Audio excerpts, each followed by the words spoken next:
Inmediatamente distinguida concurrencia, al doctor Ovidio Velasco Velázquez. Por un lapso de 25 minutos, él va a exponer el tema Historia del Diablo, ¿peruano o boliviano? Lo recibimos con un fuerte voto de aplauso.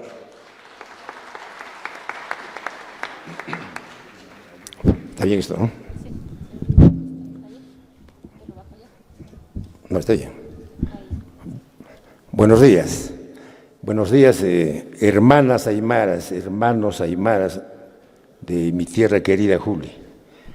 Para mí es un honor, después de mucho tiempo, volver a mi tierra y compartir estos minutos con ustedes, porque mi exposición va a estar dirigida o está en base a ustedes. Pero antes yo quiero felicitar al comité organizador, al comité coorganizador, a las autoridades municipales y a todos los que han hecho efectivo este primer congreso sobre la Diablada puneña. El tema de mi exposición es Historia del Diablo. O sea, no voy a hablar sobre la historia de la Diablada, sino la historia del diablo, peruano o boliviano. Para mí, en particular, el Perú sigue siendo el Bajo Perú y el Alto Perú. O sea, para mí sigue siendo Bolivia parte del Perú. ¿Por qué? Porque somos la misma raza, somos la misma nación, somos la misma cultura y somos el mismo territorio. Ese como primer punto. Algún día, Dios quiera, o en este caso el diablo quiera, nos volveremos a unir Perú con Bolivia, porque fuimos el Tahuantinsuyo, ese territorio enorme de más de 2 millones de kilómetros cuadrados, con esa etnia fundante que se llamaron los aymaras, que en esa época eran la gran cultura del Tiahuanaco. Muy bien, la siguiente, por favor. El diablo de los aymaras y la diablada en el altiplano. El diablo es un personaje mítico, imaginario, del mal, como vamos a sustentar, como vamos a exponer. Pero en nuestra cultura aymara teníamos un personaje también. Era un personaje mítico, imaginario, el guardián del inframundo, que también lo tienen ustedes a la mano derecha, que en la cosmología aymara se llamaba el Supay o el Supay, pero que luego Ludovico Bertonio le pone el nombre del diablo porque no había quien le diga, oye, pero ese no es sinónimo de diablo, es un personaje de la mitología aymara, de la cultura desde el Tiahuanaco, o desde más antes, desde la cultura, bueno, bien digo, desde el Tiahuanaco, pero no es sinónimo, diablo de Supay, porque diablo es un concepto de la cultura occidental que trajeron los españoles. Siguiente, por favor. Siguiente. Muy bien. Para comprender rápidamente quiero decirles a ustedes lo siguiente. Si tenemos que pensar en el hombre, cuando el hombre hace su presencia sobre la faz de la tierra, hace 100.000 años, el hombre aparece en el África, en un valle, Obdubai, en un país que se llama Tanzania, en el África. Ahí apareció el hombre, el Homo sapiens, o sea, nuestros antepasados, como hombre primitivo. Y aquí yo les traigo un pequeño tiesto que después se lo haré entrega al alcalde. Señor alcalde, este tiesto corresponde de la figura que está ahí a mano derecha, que fue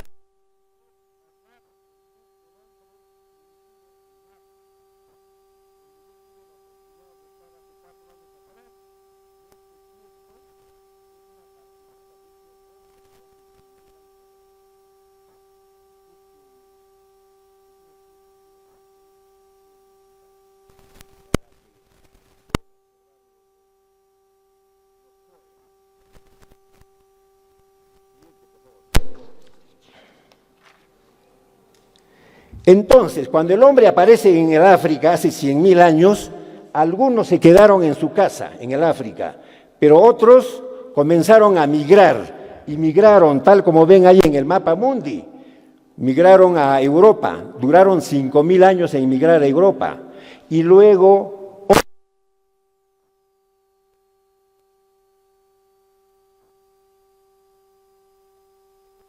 asiático aproximadamente en 25.000 años.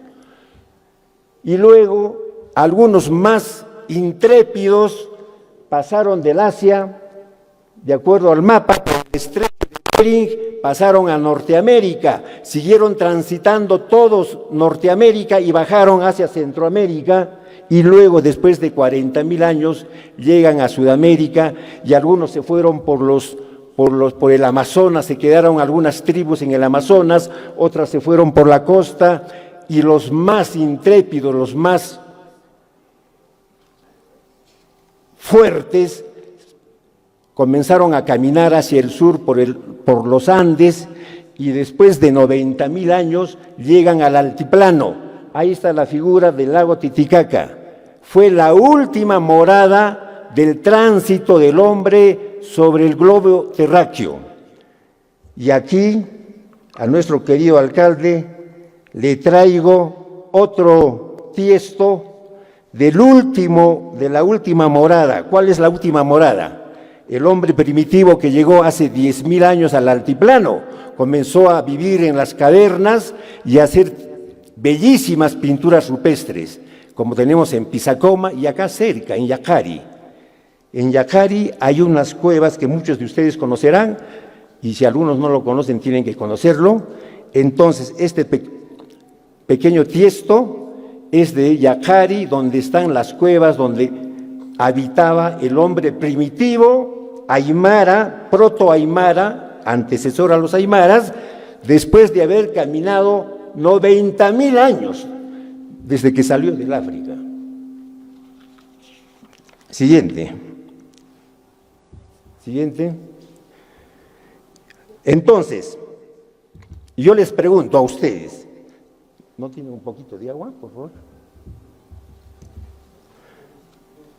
Por la altura se me está secando el agua. Yo les hago una pregunta.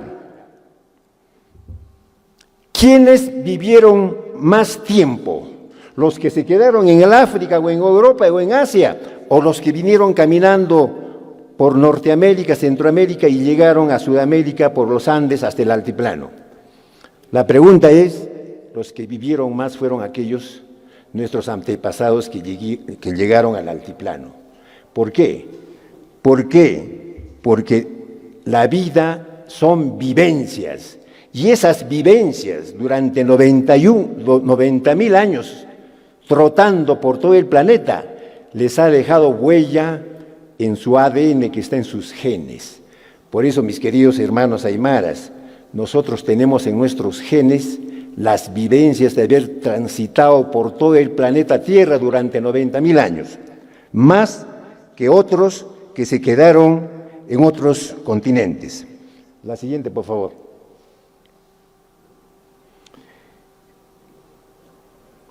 Si nosotros quisiéramos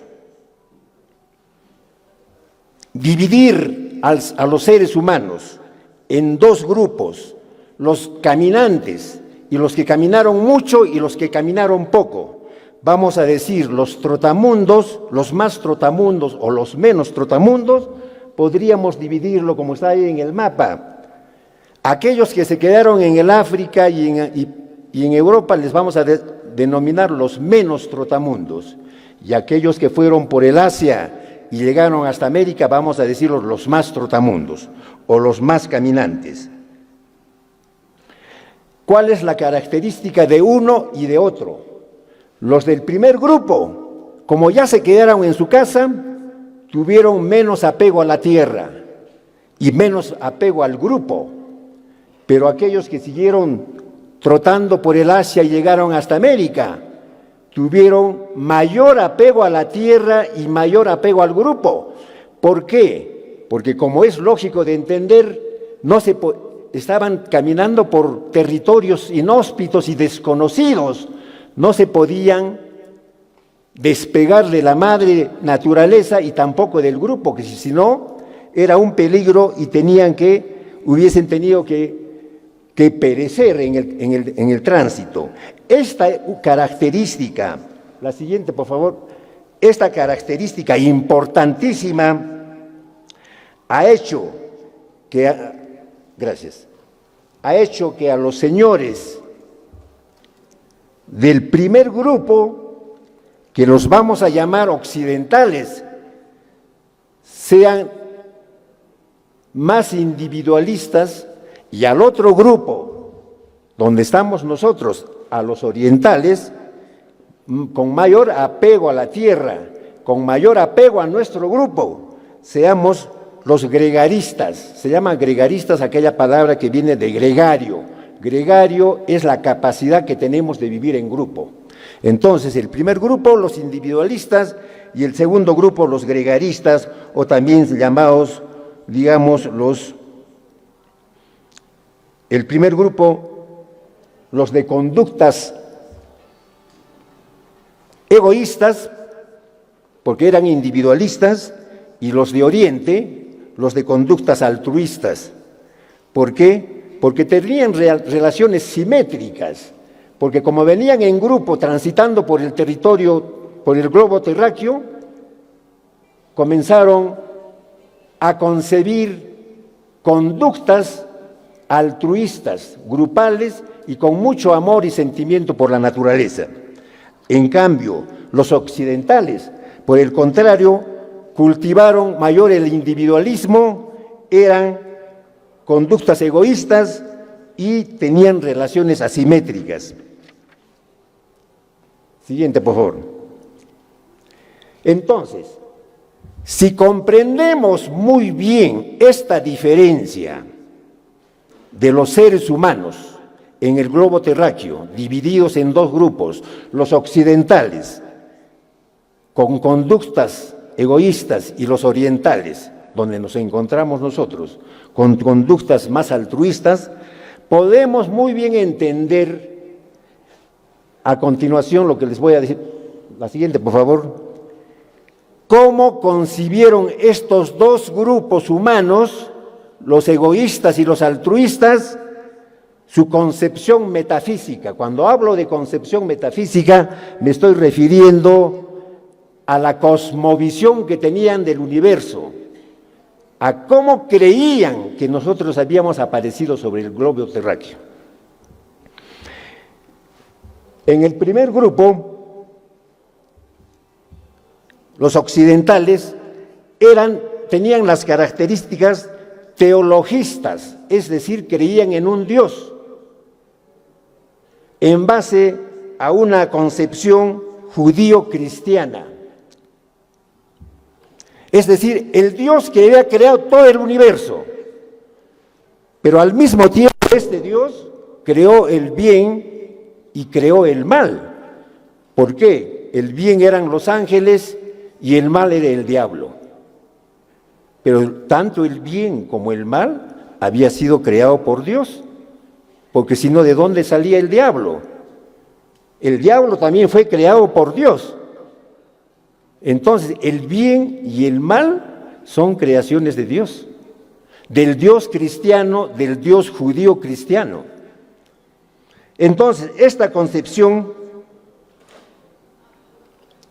que ha sido transmitida por los grandes mensajeros desde Abraham, si ustedes han leído la Biblia, David, luego vino Jesucristo, eran los grandes mensajeros, y por supuesto después de Jesucristo es el que los apóstoles crean esta corriente que se llama el cristianismo, ¿no? Que estamos ya viviendo más de 2000 años. Esta concepción metafísica teologista que Dios creó todo el universo es una concepción donde el hombre es creado por Dios a imagen y semejanza de Dios, pero al mismo tiempo también es creado con el pecado original. ¡Ah, caramba! Entonces el hombre es un poquito de Dios y un poquito del diablo, porque ¿qué cosa es el pecado original? El niño, desde que viene de un día, desde que sale del antro materno, desde el primer día de su nacimiento ya tiene el pecado original. ¿Y qué cosa es el pecado original? El pecado original es el diablito que viene metido en el cuerpecito de este niño. Pero además también está creado a imagen y semejanza de Dios. Entonces, el hombre es un poquito Dios y es un poquito diablo. Para esto, la religión cristiana, la religión católica dice, pues, este ser humano, poquito Dios, poquito diablo, tiene el camino para salvarse y también tiene el camino para condenarse, porque si se condena va a ir al infierno y si se salva, pues tendrá que bautizarse, confirmarse. ¿Dónde está el agüita que me han traído? Por favor. Y entonces se puede salvar, ¿no? Siguiente, por favor. Muy bien. Gracias.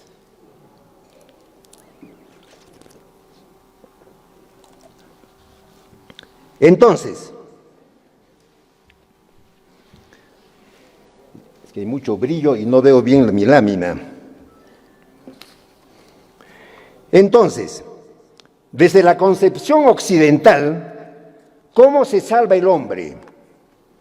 Dice, para la concepción occidental teologista,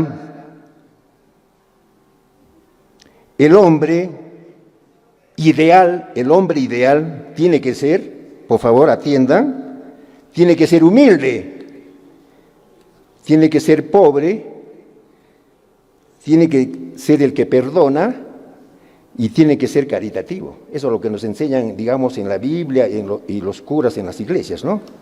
Tiene que ser humilde. Eso lo dice en la Biblia en las bienaventuranzas, en el Sermón de la Montaña. Humilde, dice, en el Sermón de la Montaña, Mateo 2, dice, bienaventurados los humildes, porque de ellos será el reino de los cielos. ¿De acuerdo?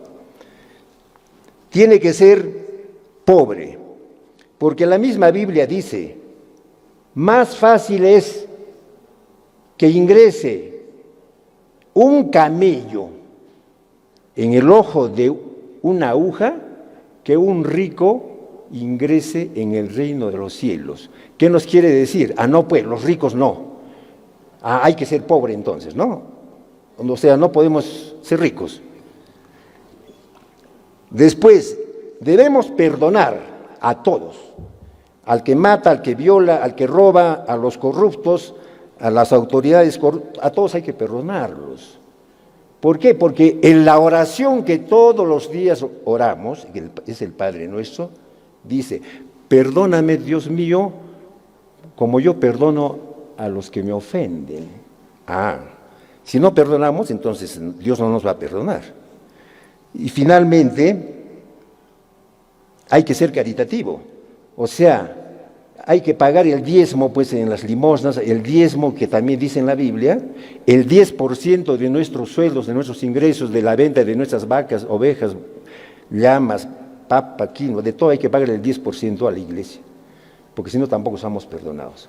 Entonces, esas son las características que nos dice la Iglesia Católica para salvarnos. Hay que ser pobre, humilde, perdonar todo lo que es y pagar el 10%. Muy bien. Entonces, de acuerdo a estas características, se ha formado un mito, el mito fundante de la religión católica, que dice Dios primero, el individuo después, o sea, el hombre, fe y el trabajo. Y en base a esto, se crea toda una cultura occidental me gustaría les recomiendo que lean el libro de Max Weber, La etnia protestante o la ética protestante y el origen del capitalismo, ¿no? Se crea toda una cultura en Occidente, que es dejar hacer y dejar pasar, que es el origen del capitalismo, ¿no? La democracia liberal, las Naciones Unidas, los derechos humanos, la abolición de la pena de muerte, etcétera.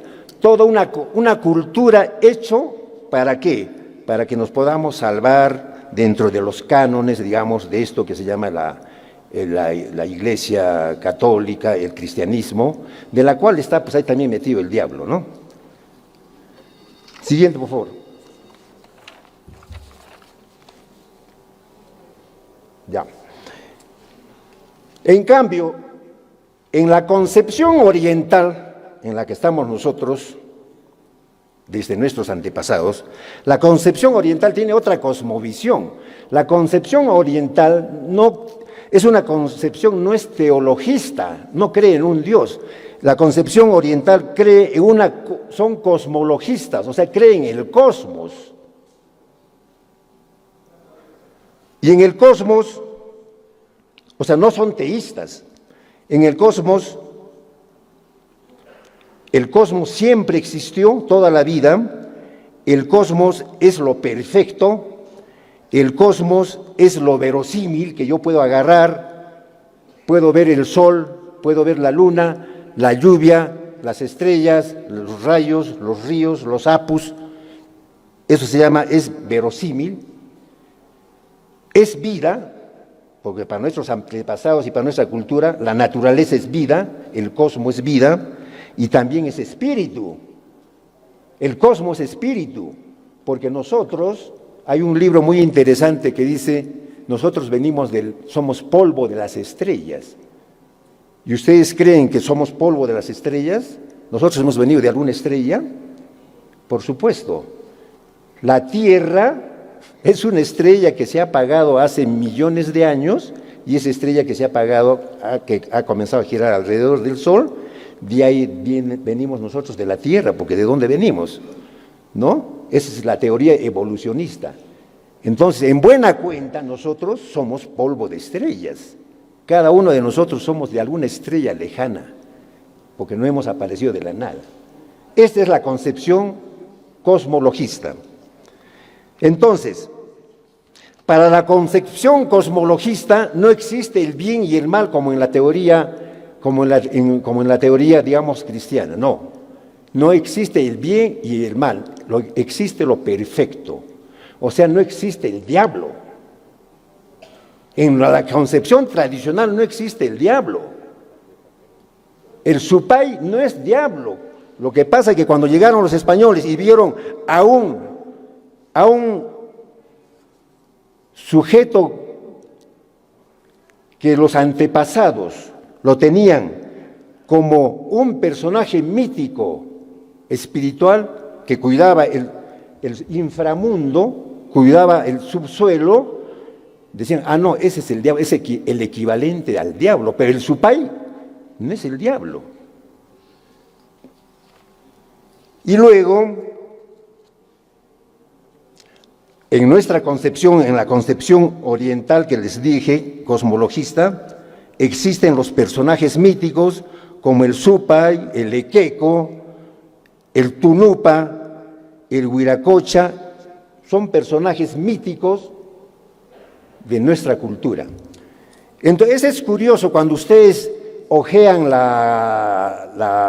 el diccionario de Ludovico Bertonio, que yo lo tengo acá, dice supa diosa o diosa supa, o sea, le pone el anticipo de Dios al supa.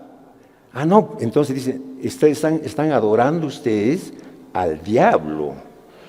Tunupa diosa.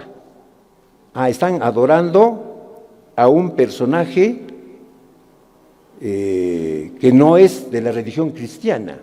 ¿Por qué? Por lo que los evangelizadores decían, estos son los dioses de los aymaras, hace 4.000 años, 3.000 años atrás, pero el aymara dijo, ese también debe ser nuestro Dios, entonces le anticipan el nombre de diosa Supa, diosa Tunupa, ¿no?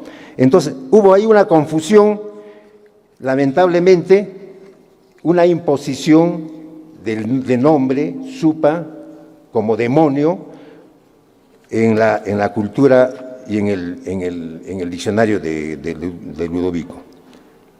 Bueno, Ludovico era un padre, por supuesto, ¿no? La siguiente, por favor. Entonces, en la cultura oriental, ¿cuál es la concepción de la cosmología, digamos, de la naturaleza? La naturaleza es dura. La naturaleza no es nuestra tierra. La naturaleza es agreste. El clima, el frío, las heladas, las sequías.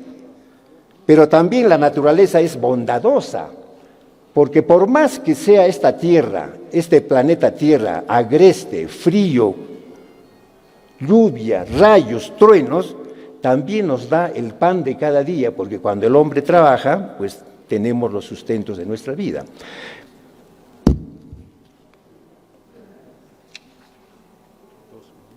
Ok, gracias.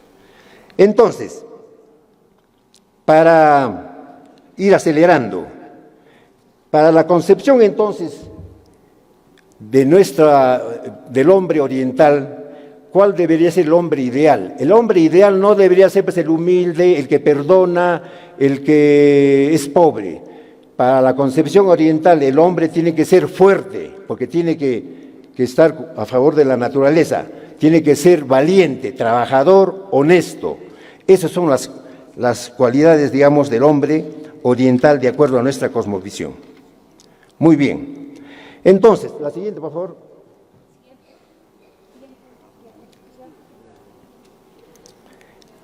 Volviendo al tema del diablo y de la diablada, quiero dejar desde mi posición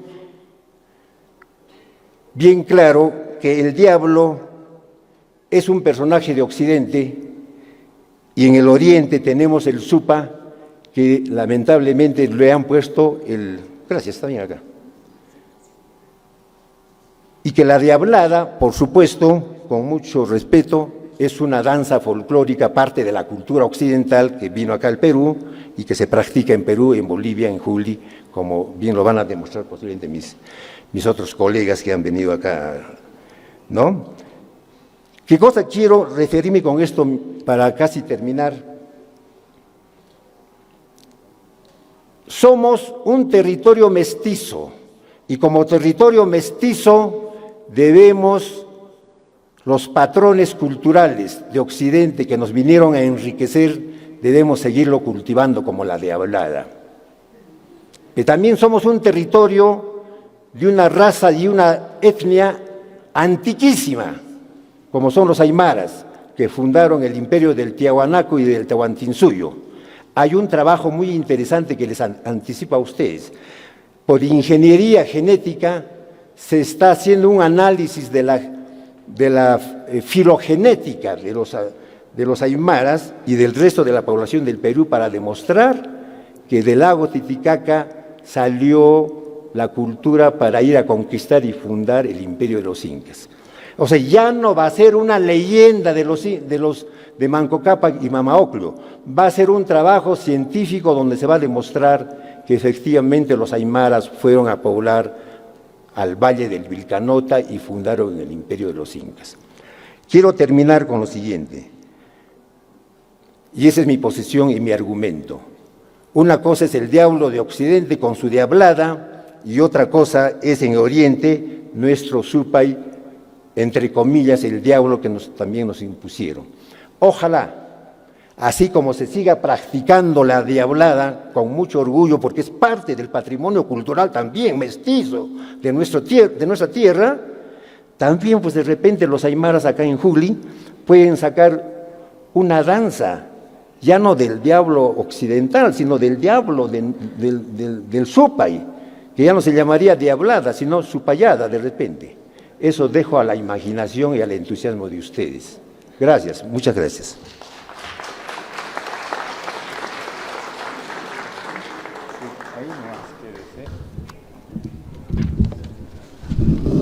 Inmediatamente, distinguida concurrencia. Doctor, no se vaya todavía porque los panelistas le van a formular interrogantes, por favor. Voy a invitar en primer lugar al antropólogo José Antonio Núñez Mendiguri para que formule una interrogante al doctor Ovidio que acaba de expresar. Un minuto de su interrogante. Adelante, por favor.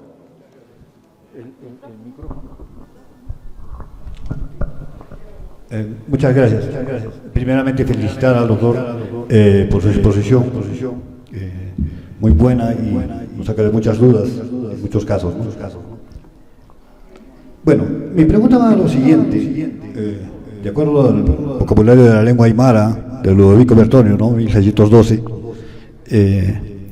considera, ¿no?, al diablo, que es el supay o supayo, como un personaje malvado. Pero de acuerdo a nuestra cosmovisión andina, tenemos nuestros seres mitológicos, tenemos nuestros seres del inframundo, que muchas veces dejan de ser el ser malo. El caso de de los chinchilicos que viven en las minas, y llega a ser bueno. Tenemos un personaje bueno. Es cierto que el diablo para la cosmovisión andina es un diablo.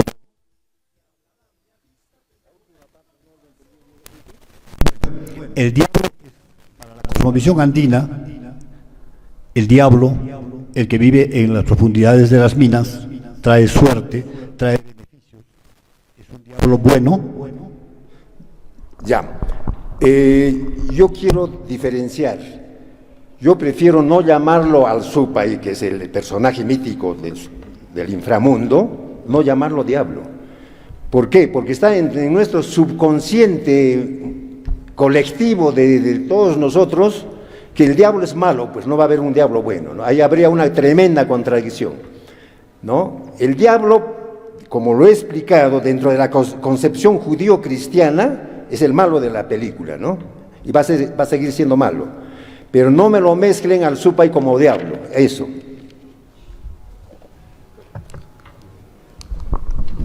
Bien, vamos a invitar al antropólogo Héctor Velázquez Sagua para su interrogante.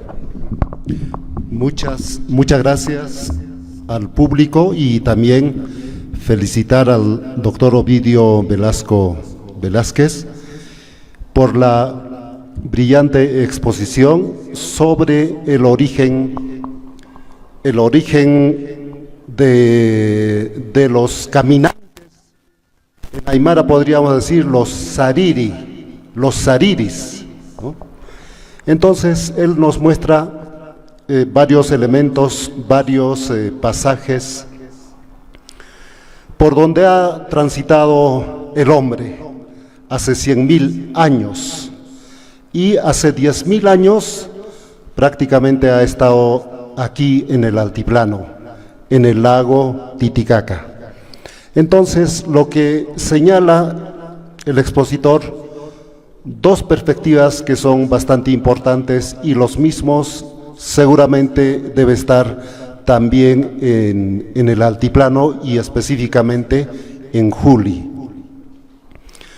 Una cultura occidental con Dios, el diablo y Dios, dos elementos claves ahí, y también elementos de la cultura oriental, la presencia del supay.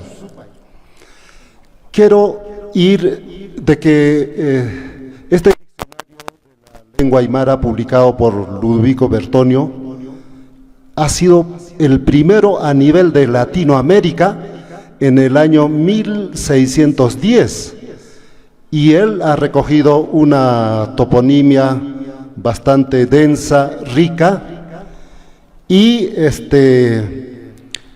nos habla de esta categoría del supay y el auca. Entonces, estos sitios, o como el Langlaku o Langlacuni, son sitios energéticos, son sitios que moran personajes míticos la espiritualidad del bien y del mal. Entonces, doctor Oviedo, en su concepción, puede haberse mezclado esta cultura occidental y la cultura oriental cuando se inició con la evangelización, con la llegada de los dominicos y los jesuitas a la localidad de Juli. Sí, efectivamente. Para mí hubo una sinergia, hubo una sinergia de concepciones que nace ahí justamente el mestizaje cultural, ¿no? Como dije, en las culturas orientales no existe el bien y el mal. Si ustedes leen a Confucio o a Tao Tse o a Buda, no hay el bien y el mal. Hay la concepción cosmológica de la espiritualidad de lo perfecto. Pero, y si lo leen a Nietzsche, por ejemplo, el filósofo, hay un libro que dice más allá del bien y del mal. Más allá del bien y el mal, ¿qué hay más allá del bien y del mal? Ahí está la respuesta, ¿no? Y ese justamente es parte de lo que es la cosmovisión oriental. No existe el bien y el mal en la concepción digamos, bueno, no digamos religiones, no, pero digamos, si se trata de religión, de la religión china, budista, de los hindúes, de los chinos, de los japoneses. No hay el bien y el mal como hay en la concepción cristiana, del diablo y de los ángeles. Entonces, ahí la concepción es una concepción cosmobiológica, ¿no? Del cosmos como un ente espiritualista, ¿no? Donde está, ¿es bien o no es bien? ¿O es solamente bien? Ellos dicen que es lo perfecto. No dicen que es bien, es lo perfecto, a la cual el hombre, como parte de este universo, tiende a ser también perfecto. Un subconjunto, digamos, del conjunto total globalizante, ¿no? Pero como usted bien ha dicho, es posible que en esta evangelización en el siglo XVI ha debido ser este tipo, digamos, de confusión que ha habido, ¿no? La segunda pregunta, por favor, del antropólogo José Núñez. Bien, doctor. Después de que el hombre camina durante 90.000 años y llega al altiplano, el hombre caminante, siente y reconoce a la tierra como suya, como parte de su vida, como parte de su ser, y cree y comienza a pensar de que la tierra, tanto como toda la naturaleza, tiene vida. A partir de ese momento podemos decir que crea su propia religión, crea su propia cosmovisión. El hombre andino comienza a desarrollar y le da vida y espíritu a todo lo que le rodea. ¿Eso es cierto? Discúlpeme, señor, pero el eco no le he llegado a captar bien la pregunta. En la última parte, quizás me pueda repetir, por favor. Bueno, sí. Podemos hablar de que el hombre andino, después de que su largo recorrido durante casi 90.000 años, llega a las tierras del altiplano y crea su propia religión. ¿Eso es cierto? ¿Crea su propia religión? Yo no diría que su propia religión, yo diría su propia cosmovisión, no religión, porque lo religioso está más que todo ligado a las culturas monoteístas o politeístas de Europa. Los griegos tuvieron religión politeísta, los romanos igual, lo mismo también los egipcios, pero ya con el advenimiento del judaísmo, cristianismo, bueno, ya son culturas monoteístas, y sí podríamos llamarle religión. En el caso de los andinos, de la cultura aymara, yo diría, es más cosmovisión que religión. Muy amable, gracias.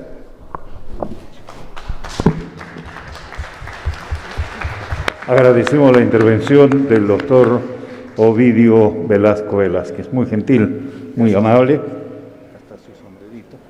Mi gorra, gracias. No, ese no es mío.